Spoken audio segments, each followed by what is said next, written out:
বন্ধুরা, আজকের গল্পটা একটু অন্যরকম হতে চলেছে, তাই পুরো গল্পটা শোনার জন্য অনুরোধ রইল। সেদিন আমি আর আমার বড় বোন বাড়িতে একা ছিলাম। দিদি বিধবা ছিলেন, তবে দেখতে এত সুন্দর আর আকর্ষণীয় ছিলেন যে তাকে দেখে মাথা ঘুরে যেতে পারত যে কারো। স্নান সেরে বাইরে এলেন তিনি, আর তখন তাকে দেখে আমি যেন নিজের হুঁশ হারিয়ে ফেললাম। দিদি তখনও যৌবনের রঙে ভরাট হচ্ছিলেন, আর তার উপস্থিতি আমার উপর গভীর ছাপ ফেলেছিল। কিছু সময় পর সেই সময় আমার ভাবি মনীষার প্রসবের দিন ঘনিয়ে এসেছিল, আর মা তার সঙ্গে হাসপাতালে গিয়েছিলেন। যাওয়ার সময় মা অনেক জিনিসপত্র সঙ্গে নিয়ে গিয়েছিলেন। মা বলে গিয়েছিলেন তাকে অন্তত ৩-৪ দিন হাসপাতালে থাকতে হবে। এটা ভেবে আমার মনটা খুশিতে ভরে উঠেছিল, কারণ এখন আমি বাড়িতে একা থেকে নিজের মর্জি মতো সময় কাটাতে পারব। তখন আমার বয়স ছিল ২০ বছর, একটা টকবকে যুবক ছিলাম। এই বয়সের ছেলেরা তো সবাই নিজের ইচ্ছে মতো জীবন চালাতে চায়। আমিও তাই ভাবছিলাম, এবার থেকে যা খুশি তাই করতে পারব। কিন্তু আমার মাথায় এটা একদমই আসেনি যে এমন একটা সুযোগ আমার সামনে চলে আসবে যেটা আমি স্বপ্নেও কল্পনা করিনি। এত অল্প বয়সে কোনো নারীর সঙ্গে একান্তে সময় কাটানো, তাও আবার এমন নির্জনতার মধ্যে, এটা আমার কাছে একটা বিরাট ব্যাপার ছিল। মা দুপুরের দিকে গিয়েছিলেন, আর মাত্র ১ ঘণ্টা কেটেছিল যখন বাড়ির দরজায় কানাডার শব্দ হল। দুপুরবেলায় বাইরে থেকে কেউ আসবে, এটা ভেবে আমি একটু অবাক হয়ে গেলাম। মা তো বাড়িতে নেই, তাহলে কে এলো? একটু ভেবে চিনতে দরজার কাছে গেলাম, আর দেখি বড় বোন কবিতা দাঁড়িয়ে আছে।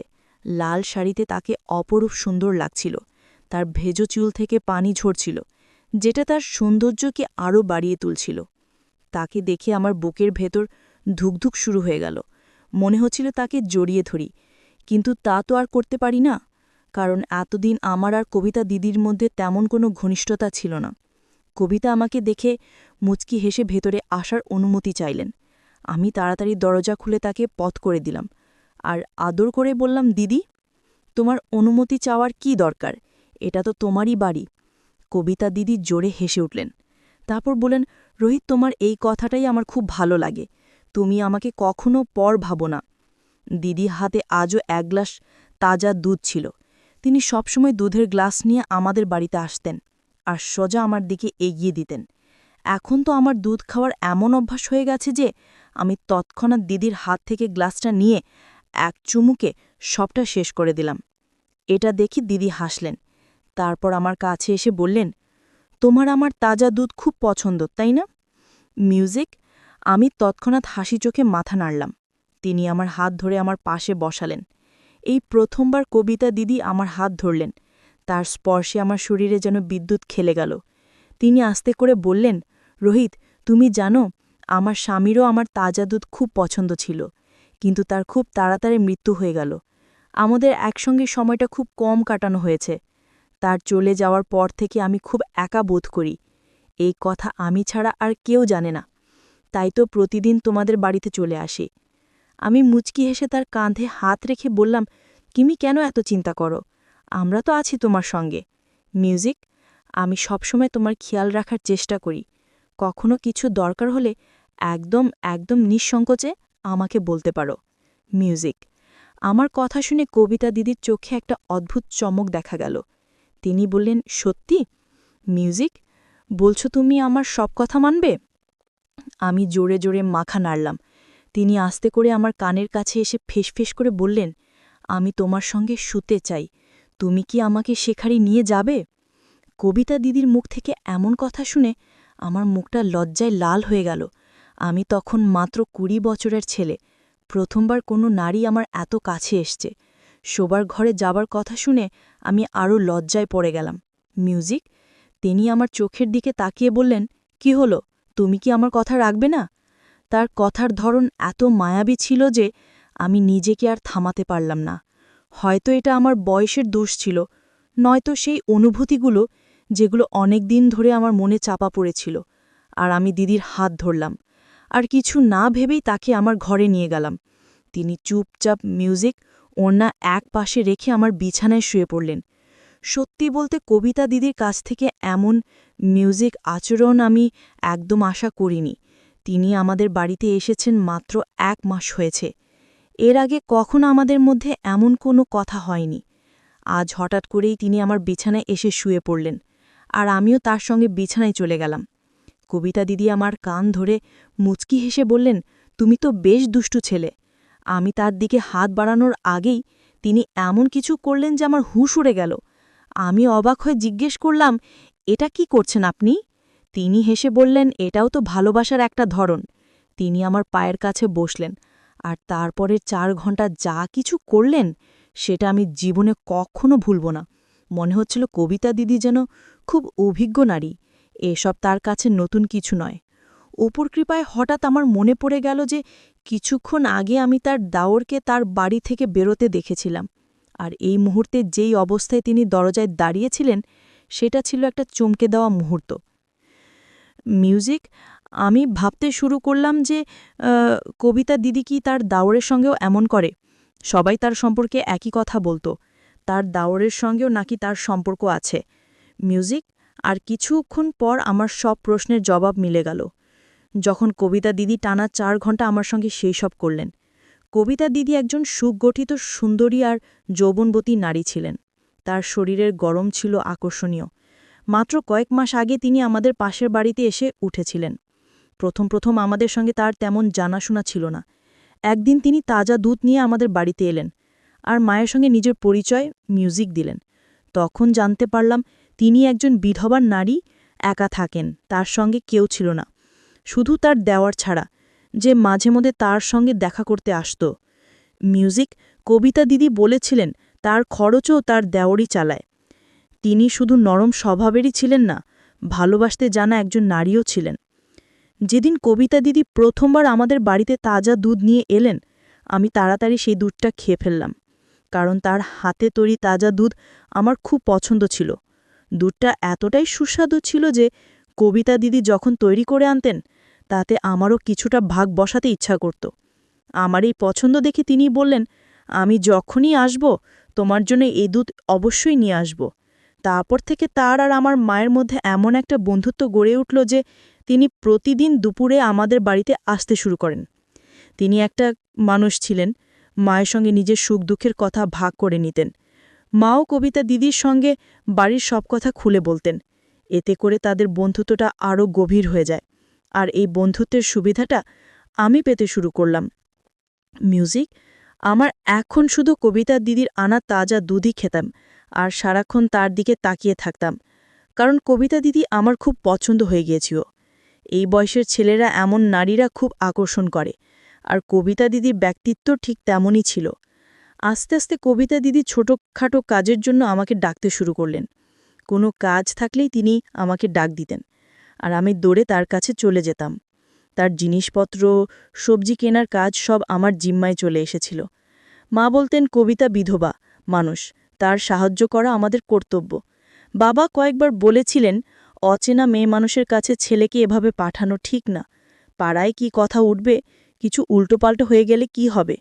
কিন্তু মা বাবার কথায় কান দিতেন না। তিনি বলতেন, কবিতার সাহায্য করতেই হবে আমাদের।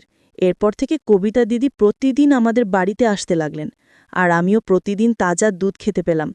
মাঝে মধ্যে মা তাকে বারণও করতেন, রোজ রোজ দুধ আনতে হবে না, এতে রোহিতের অভ্যাস খারাপ হয়ে যাচ্ছে। কিন্তু কবিতা দিদি হেসে বলতেন, রোহিত কি আমার পর? আমার এত সাহায্য করে, তাকে 1 গ্লাস দুধও খাওয়াতে পারব না? কবিতা দিদির এই ভালোবাসার কাছে মা চুপ হয়ে যেতেন, আর আমিও তার প্রতি শ্রদ্ধা করতাম। মিউজিক, তিনি আমাদের বাড়িতে আসতে শুরু করার মাত্র 15 দিন হয়েছিল, তখন আমার ভাবি মনীষাকে তার মায়ের বাড়ির লোকজন আমাদের বাড়িতে রেখে গেল। মিউজিক, কারণ তার প্রসবের সময় হয়ে এসেছিল। মায়ের বাড়ির নিয়ম ছিল প্রথম সন্তান স্বামীর বাড়িতেই হবে, আর সব খরচ স্বামীর পরিবার বহন করবে। আমার বাবা সরকারি চাকুরি করতেন, আমাদের টাকার অভাব ছিল না। মনীষা আমার ভাবি, তাই মায়ের এতে কোনো আপত্তি ছিল না। কিন্তু কবিতা দিদি মাকে বললেন, এটা ঠিক না, কেউ এভাবে নিজের সম্মান ফেলে চলে যায় না, এটা তো স্বামীর ঘরের বাচ্চা, তাদেরই জন্ম দেওয়া উচিত। কবিতা দিদির কথা শুনে মা বোঝালেন, তাই আমার প্ল্যানের সবচেয়ে গুরুত্বপূর্ণ জিনিস অচেতন করার ওষুধ জোগাড় করতে শহরে চলে গেলাম। ওদিকে রিনামাকে বলে গেলাম, কিছু বই আনতে শহরে যাচ্ছি, ফিরতে রাত হতে পারে। অচেতন করার ওষুধ জোগাড় সহজ ব্যাপার নয়। তাই আমি এক সিনিয়র মেডিকেল ছাত্রের সাহায্যে নিজের মেডিকেল ছাত্রের পরিচয় দিয়ে অনেক কষ্টে ওষুধটা জোগাড় করলাম, যা দিয়ে কোনো ব্যক্তিকে প্রায় 5 ঘন্টা এমনভাবে অচেতন করে রাখা যায় যে কিছুই টের পাবে না। যাই হোক, ওষুধ জোগাড় করে বাড়ি ফিরতে ফিরতে রাত হয়ে গেল। তাই রাতের বেলা রিনামার বাড়ি খেতে গিয়ে তাকে জিজ্ঞাসা করলাম, ব্যথা কেমন? তিনি আগের মতো জবাব দিলেন না। ওষুধে কোনো উপকার হয়নি। আমি জবাবে বললাম, আজ রাতটা দেখি, না হলে কাল অপারেশন করতেই হবে। যা শুনে রিনামার মুখটা কেমন ভীতগম্ভীর হয়ে গেল। রিনামা যে অপারেশনকে ভয় পাচ্ছে তা বুঝতে পারলাম। তাই আমি তাকে বুঝালাম, রিনামা, ভয়ের কোনো কারণ নেই, ছোট্ট অপারেশন, তোমায় ব্যথা হবে না। রিনামা আপুর কথায় কিছুটা আশ্বস্ত হলেও আবার জিজ্ঞেস করলেন, অরুণ, অপারেশন কি খুব জরুরি? আমি বললাম, হ্যাঁ, না হলে ইনফেকশনের ভয় থাকবে। এই কথা বলে আমি বাড়ি ফিরে এলাম। কিন্তু মনের মধ্যে তখন একটাই কথা, কখন সকাল হবে, কখন রিনামার অপারেশন করতে পারব। পরদিন সকালবেলা ঘুম থেকে উঠে সোজা চলে গেলাম রিনামাদের বাড়ি।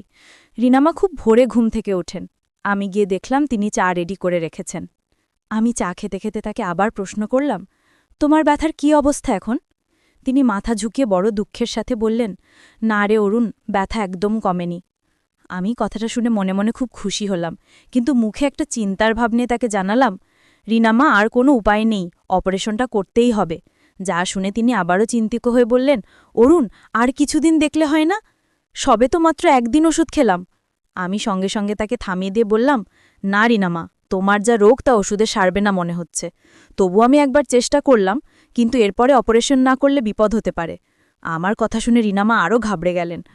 বললেন, দাঁড়া, তো রিনা বাবাকে একবার জিজ্ঞেস করে দেখি।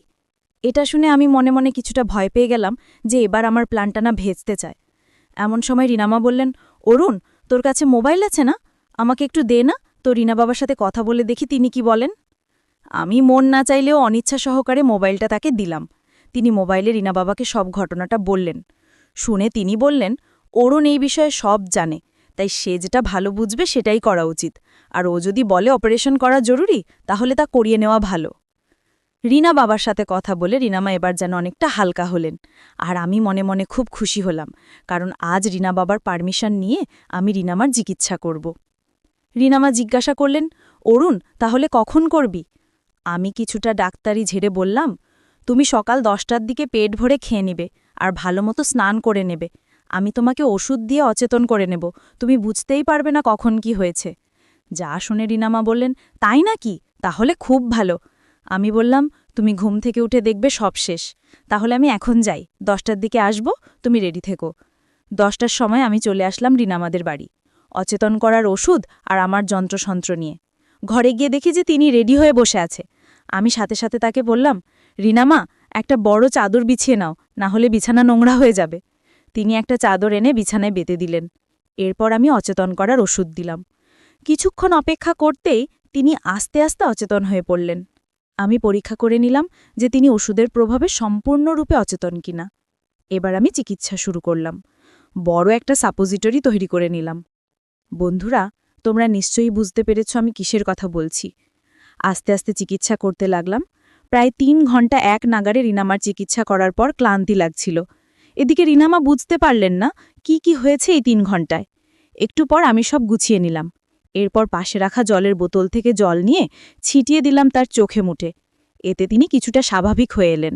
কষ্ট করে সামান্য উঠে বসে আমার দিকে তাকিয়ে প্রশ্ন করলেন, অরুণ, আমার একটু ব্যথা হচ্ছে, কি করেছিস তুই? আমি আমতা করে জবাব দিলাম, অপারেশনের পর ওরকম একাক্তা হয়, 2-1 দিন ওষুধ খেলে ঠিক হয়ে যাবে, তুমি চিন্তা করো না, আমি ওষুধ দিয়ে দেব, 2-1 দিনে সব ঠিক হয়ে যাবে। আর তুমি এখন বেশি নড়াচড়া করো না, একটা বালিশ দিয়ে সোজা হয়ে শুয়ে থাকো, আমি চা করে আনছি। তারপর চলে গেলাম রান্নাঘরে চা বানাতে। মনের অনেকটা আশঙ্কা কেটে গেল যে রিনামা কিছু ধরতে পারেননি। আমার কথা সরল মনে বিশ্বাস করে নিয়েছেন। আমি চা করে নিয়ে গেলাম রিনামার কাছে। তিনি তখন বিছানায় শুয়ে রয়েছেন। আমি তাকে চা খাবার জন্য ডেকে উঠে বসতে বললাম। তিনি অনেক চেষ্টা করে উঠে বসতে পারলেন না। সদ্য চিকিৎসা করেছি তো, তাই একটু ব্যথা হচ্ছে। তারপর রিনামার সাথে চা খেতে খেতে তাকে আরও ভালোভাবে বুঝিয়ে বললাম, যাতে তিনি কোনো রকম সন্দেহ না করেন, তাই তাকে কিছু মিথ্যে গল্প বানিয়ে বললাম। রিনামা, তোমার রোগটা খুব জটিল ছিল, যা তোমাকে আগে জানাইনি, কারণ তুমি ভয় পেয়ে যাবে। আমি তো আছি, সেটা কয়েকদিনের মধ্যে সরিয়ে ফেলব। আর এখন থেকে তুমি যতদিন ঠিক না হয়ে উঠছ আমি তোমার সাথেই থাকব। এই বলে চা শেষ করে রিনা আমাকে আবার বিশ্রাম নিতে বলে নিজেও চলে গেলাম রাতের খাবারের ব্যবস্থায়।